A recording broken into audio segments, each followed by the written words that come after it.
Yang kuning itu kundi, yang merah itu saga, yang baik itu budi, yang indah itu bahasa. Itulah jendela mengenali Melayu dan hati budi bangsa. Assalamualaikum warahmatullahi wabarakatuh. Utus apresiasi saya buat tuan pengacara majelis, staf kehakiman yang arif, guru-guru berintegriti, rakan-rakan intelek muda, seterusnya hadirin yang dirahmati Allah. Tampilnya saya di hadapan Anda adalah untuk berkongsi bicara atas maudhu bicara yang bertajuk Bahasa Melayu, Bahasa Ilmu. Hadirin yang dimuliakan, bahasa Melayu, bahasa ilmu. Saya simpulkan kepada peranan bahasa Melayu sebagai bahasa penyaluran berbagai ilmu yang berkaitan dunia dan akhirat. Dalam konteks negara Malaysia, bahasa Melayu telah diiktiraf sebagai bahasa kebangsaan Malaysia seperti yang termaktub dalam Perlembagaan Malaysia Perkara 152. Hal ini adalah wajar kerana bahasa Melayu telah menjadi bahasa komunikasi sejak zaman Likuah Franka lagi.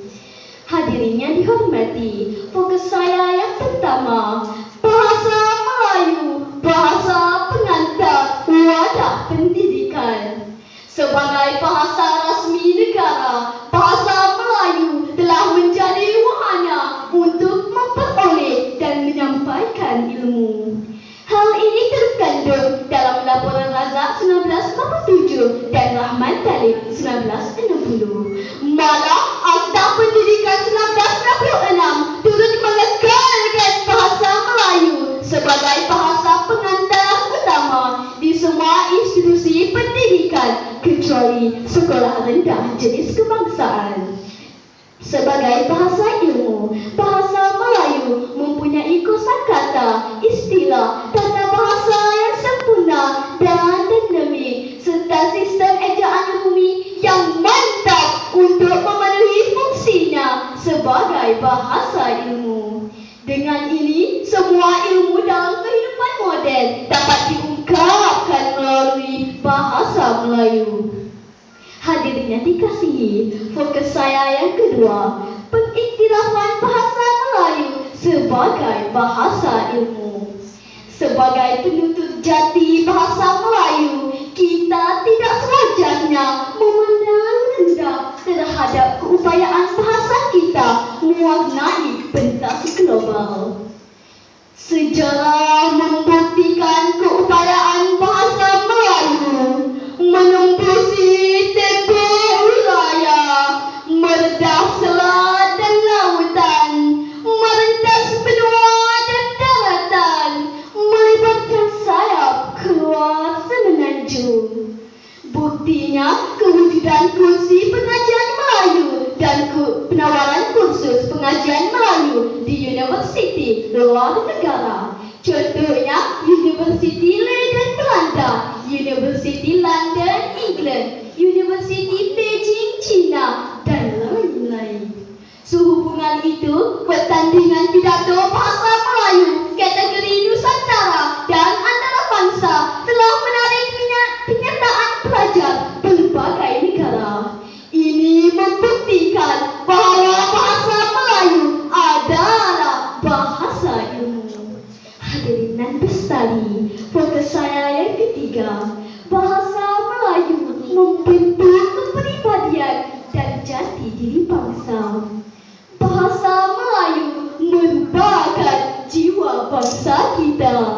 Kehidupan dan budaya masyarakat dapat diselami melalui bahasa Melayu. Contohnya, teguran dan nasihat yang disampaikan oleh generasi terdahulu daripada kita dengan penuh berhemah tanpa mengguris perasaan orang yang ditegur, hanya dengan kesantunan berbahasa melalui puisi seperti pantun, pepatah, peribahasa dan lain-lain. Peribahasa Melayu mengungkapkan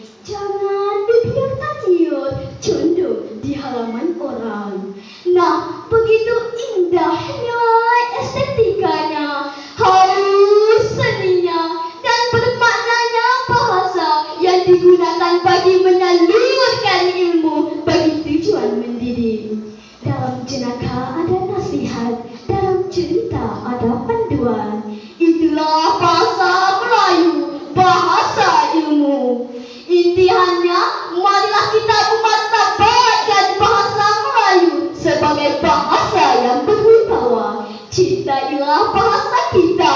Bahasa menunjukkan bangsa. Sekian, wabillahi taufiq wal hidayah. Wassalamualaikum warahmatullahi wabarakatuh.